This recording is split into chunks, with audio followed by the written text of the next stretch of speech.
listen, are you bullish for 2025? We had 2 consecutive years on the S&P of 20+% gains. I mean, can we go for the what do they call it? The triple or the hat trick, whatever you want to say. Can we recreate it in this year?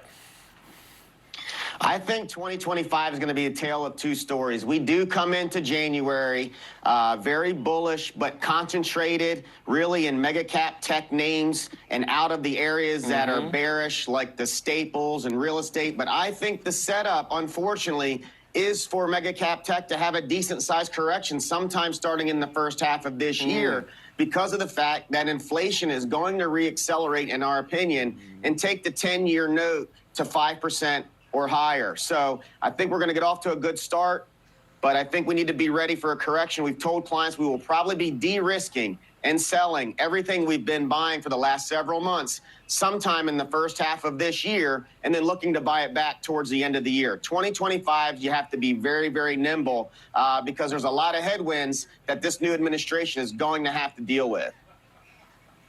So if the mega cap tech stocks take a step backwards, Eddie, are there any other areas, sectors of the market that could fill the gap potentially?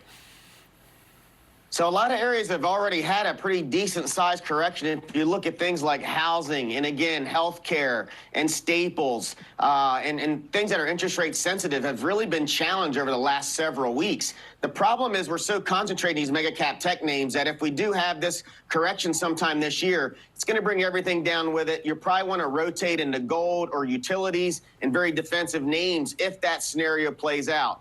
Right now, we're bullish. We're not trading for what's going to happen down the road, but we're making it crystal clear to our clients that we're going to have to be making some changes because I think the Fed made a mistake by cutting rates as much as they did. And the dollar and the bond market has been very clear with some of the signals they're giving us. Where does the inflation come from? Do you think partly from Donald Trump's policies or tariffs, potentially?